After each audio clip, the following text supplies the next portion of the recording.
చూసించాడు. CBI అట్లా ఎప్పుడు చేయదు, కొట్టి చేయడం అనేటటువంటి. సినిమాల్లో కూడా మీరు చూడండి, నిజ జీవితంలో కూడా సిబిఐ సైకలాజికల్ ప్లానింగ్ ఉంటుంది అంతే తప్పించి మిషనరీతో చేస్తుంది, సమాచారాలతో చేస్తుంది అంతే తప్పించి ఫిజికల్ గా చేయదు. మొట్టమొదటిసారి ఫిజికల్ అది వాళ్ళ పియని కొట్టడం కానీ ఇవన్నీ జరిగినాయి.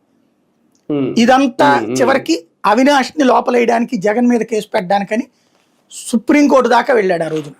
ఎవరు? అవినాష్ రెడ్డి. ముందు అవినాష్ రెడ్డిని లోపలేసేయడానికి పక్కా ప్లాన్ చేశారు రామ్ సింగ్. చేస్తే సుప్రీంకోర్టు ఏం చెప్పింది ఆ రోజున? కేంద్ర ప్రభుత్వంగా చెప్పింది, సుప్రీంకోర్టు చెప్పింది అసలు అతను ఈ దర్యాప్తు బృందంలో ఉండడానికి అనర్హుడని తేల్చి చెప్పింది. లేదు, దర్యాప్తు బృందం వేరే నాయకత్వంలో పెడతాం, ఇతన్ని కూడా ఉంచుతామంటే అసలు అందులో పనికిరాడని చెప్పింది. అతను ఆ బృందంలో నుంచి తీసి పడేయండి అని చెప్పింది. తీసి పడేశాక వచ్చిన కేసులో అతన్ని ఏ పాయింట్లో పెట్టారు? భాస్కర్ రెడ్డి, అవినాష్ రెడ్డిని సాక్ష్యాల తారుమారు, తుడిచినప్పుడు అక్కడే ఉన్నారు, శరీరాన్ని బయటికి తీసుకొచ్చినప్పుడు అక్కడే ఉన్నారని మాత్రమే పెట్టారు. మడ్ర సూత్రధారని పెట్ల, పాత్రధారని పెట్ల.